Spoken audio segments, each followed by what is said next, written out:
Welcome to the Strategies That Stack podcast. I'm your host, Victoria H. Boyd. I'm a corporate escapee and marketing consultant, and I'm on a mission to help you build a marketing strategy that is so stacked you become absolutely unignorable. Each week, I will bring you real stories, the actual data, and the true strategies that have propelled online creators and entrepreneurs to the top of their industries. So grab your coffee and let's jump in. What's up, guys, and welcome back to, I guess you could say, the unofficial season 2 of the Strategies That Stack podcast. I took a little bit of an unexpected hiatus, and I am very excited to be back with a whole lot of fresh ideas, new stuff coming your way, and I'm just really feeling that gratitude towards everything that 2024 has been. And I'm feeling very grounded going into 2025 and really, really excited, if I'm being honest here. So what I wanted to do in this episode is actually a little bit different than what we are typically seeing right now in the online business space, which is a lot of like, here's what I think is going to happen in 2025. I kind of want to take a little bit of a different approach to that. And instead of sharing like my predictions, I want to share some like lessons that I have noticed or things that I've seen in 2024 and what I think we're actually going to see that translate into in 2025. So it's going to be less predictive and a little bit more like reflective. But with that being said, I have shared my predictions over on Threads at Victoria H. Boyd. I will try to remember to link it in the show notes for you as well. But I think this is going to be a really fun episode that we'll just see where it goes. And if you love any of this, you know to slide into my DMs on Instagram. I won't pitch you, I promise. And just let me know your thoughts on it. So let's get into it. I have 3 that I want to share with you today. I have a feeling none of these are really going to be that big of a surprise, but if any of them are super shocking to you, definitely let me know. Or if any of them made you think about your marketing in a different way, I also want to know that too. So number 1, we saw in 2024, pain point marketing really get shit on, for lack of a better term. Pain point marketing is one of those like tale as old as time, sort of like Beauty and the Beast, like marketing tactics. Like you poke their pain and you show them that you're the solution. Like it's a very old marketing tactic and it's an old messaging tactic. And this year especially, we saw a lot of consumers, especially if you're B2B, really wise up to this and say like, okay, I get it. Like, you know that like I'm having trouble with, I don't know, with my website. Like, I get it. I understand that you know that. Cool. What does that mean? But what I think that we're really going to see in 2025, replacing pain point marketing, is actually what is called trigger point marketing. So what is happening in somebody's life or in their business that is triggering some sort of an action? So that could be an investment, that could be downloading something, that could be raising their hand for a call with you. Like, what event is happening in their life that is triggering that action? For example, getting a promotion and suddenly they have a team to manage. They might want to find a coach that can help them step into that leadership position.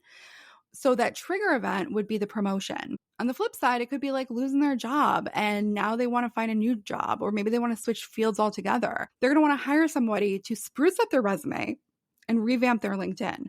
So the trigger event there is losing their job, right? Are you kind of following me here? If we're a little bit more focused on like the online space, a trigger event could be something like they launched a new offer and it has been proven. They've made a couple sales and that trigger is like, okay, I know I have a validated offer. They're then thinking, I want to invest in a custom sales page for this, or maybe it needs its own branding.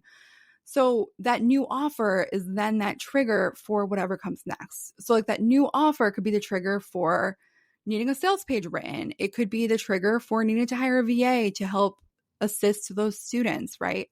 So I really want you to think and step back, like way back, and think, what has caused my clients and customers and students to invest with me in the past? And what can I take from that? And if you have any intake forms over the years from working with clients or from, I don't know, anything that you've done where you've taken any sort of information from your students, go through and read them, because there might actually be some little nuggets of gold in there where you can pull and you can be like, oh, so I know that, moving triggered this person to join my membership. That's kind of a really weird example, but I do think that we all have a lot of these answers right in front of us. We just have to look at them and just review our data, right? So number 2, this year we saw a lot of emphasis on memberships. I have a membership. I've joined a few memberships this year. I love memberships. I think we're all really reaching for community at this point. With that said, I know on Threads, I believe on Threads, I put it there. I actually didn't read it before I just know I did it. I just know I posted it on Threads a couple months ago, actually. It's December 18th right now. But I posted my predictions on Threads a couple months ago. And I believe one of the things that I put there was personal branding and storytelling content is going to be even more important in 2025 because AI makes it so easy to just put out content. But AI really can't come close to competing with your personal brand and your trust with your audience and your like what's the word for it?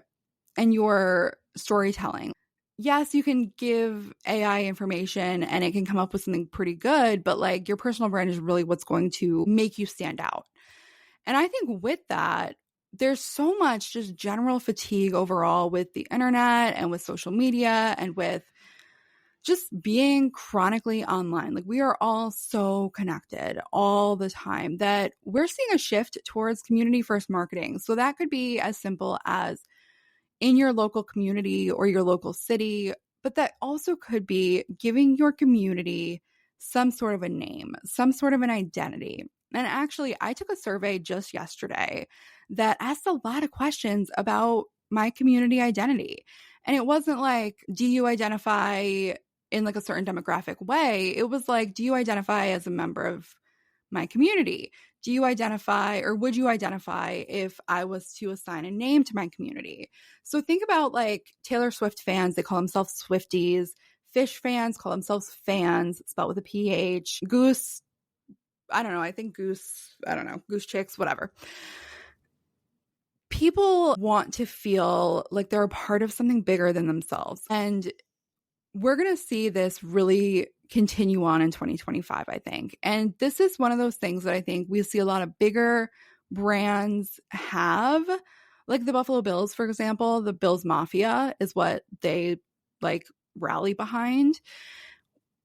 It's sort of this thing that I think that we can, as small business owners, really take and apply to our own businesses. And maybe that's as simple as taking your membership and running a little survey and saying like, or running like a contest and saying, come up with a name for the community members. Like, what are you? Like, who are you?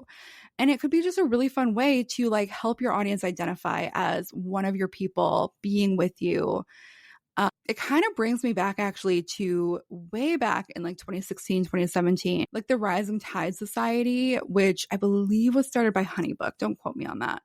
But I remember like I would go through the Rising Tide Society hashtag on Instagram. That's how I made a whole lot of my like very first business friends. And it's like kind of the same idea, just a little bit more modernized, right? For 2025. With that, user generated narratives, I think, are also going to be really big. And what I mean by that is like encouraging your customers to share their stories and their experiences with your brand and having like this whole tapestry of really authentic testimonials. And even if we go further than that, showing examples of other people in like the wild doing the thing that you talk about doing. They don't necessarily have to be your customers. They don't necessarily have to be your clients. But let's say you see somebody on TikTok that is absolutely knocking it out of the park at whatever it is you teach. You can stitch it and say, this is a great example of da da da da da because she or he did X, Y, and Z. Here's how you can do it too. I think showing examples beyond just the example of who you are and who maybe your customers are is going to really help you stand out and really help show that the community is even bigger than what might meet the eye. So I have obviously a ton of thoughts around that. We can go back and forth on Instagram if you'd like to. And last but not least, low ticket services I think are going to be really big in 2025. So like these one-off, no contract, no renewal like things, like nothing fancy about it, just very bare bones services, I think are going to be really freaking big in 2025. And I'm not the only one that thinks that. We have seen a lot of people on Threads share the exact same sentiment. we saw a lot of low ticket offers really like come to market and really like make a name for themselves in 2024, 2023. And, low ticket products are great, but it is nothing like having something that is just done for you. It's done right the first time. You don't have to think about it again. And I really think that the next step in this like low ticket journey that we are currently in is actually going to be little microservices. So, what is one easy transformation that you can provide your audience for like a low ticket investment? And I'm not going to like throw out a number here on what I think low ticket is because that's going to be different for every business, every industry.